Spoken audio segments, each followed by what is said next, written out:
અરવલ્લી જિલ્લાના બાયડ તાલુકાના જેતપુર ગામે નવનિર્મિત શ્રી ઉમિયા માતાજીના મંદિરનો 4 દિવસીય પ્રાણ પ્રતિષ્ઠા મહોત્સવ અત્યંત ભક્તિભાવ અને હર્ષોલ્લાસ સાથે સંપન્ન થયો હતો। આ મહોત્સવમાં ભક્તિ, ભોજન અને ભજનનો અદ્ભુત ત્રિવેણી સંગમ જોવા મળ્યો હતો, જેમાં શાસ્ત્રોક્ત વિધિથી મૂર્તિ પ્રતિષ્ઠા, ભવ્ય લોકડાયરો અને 4 દિવસીય મહાપ્રસાદનું આયોજન કરવામાં આવ્યું હતું। જેતપુર ગામના સમસ્ત કડવા પાટીદાર સમાજ અને યુવાનોના સુચારુ આયોજનને કારણે હજારો ભક્તોએ કોઈપણ અગવડ વિના દર્શન અને પ્રસાદનો લાભ લીધો હતો। સમગ્ર પંથક જય ઉમિયાના નાદ સાથે ગુંજી ઉઠ્યું હતું અને આ મહોત્સવ સમાજની એકતાનું પ્રતીક બન્યો હતો। મારું નામ પટેલ નિલય કુમાર ડી। અરવલ્લી જિલ્લાના બાયડ તાલુકાના જેતપુર ગામે મા ઉમિયાનો ભવ્ય પ્રાણ પ્રતિષ્ઠા મહોત્સવ અહીંયા ઉજવાઈ ગયો।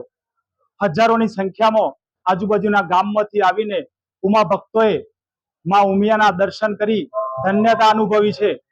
દરરોજ ઉમા ભક્તોને 2 ટાઈમ 6 તારીખથી 10 તારીખ સુધી પ્રસાદનો લાભ આપવામાં આવે છે। આચાર્ય શ્રી જિગ્નેશભાઈ જોશીના સાનિધ્યમાં પવિત્ર અને દિવ્ય વાતાવરણની અંદર માં ઉમિયાનો પ્રાણ પ્રતિષ્ઠા મહોત્સવ સંપન્ન થયો છે અને આજુબાજુથી હજારો ભક્તોએ માં ઉમિયાના દર્શન કરી, દિવ્ય મૂર્તિના દર્શન કરી અને ધન્યતા અનુભવી છે અને સમસ્ત જેતપુર ગામ સૌ ઉમા ભક્તોનો અને સ્વયંસેવકોનો ખૂબ ખૂબ આભાર વ્યક્ત કરે છે।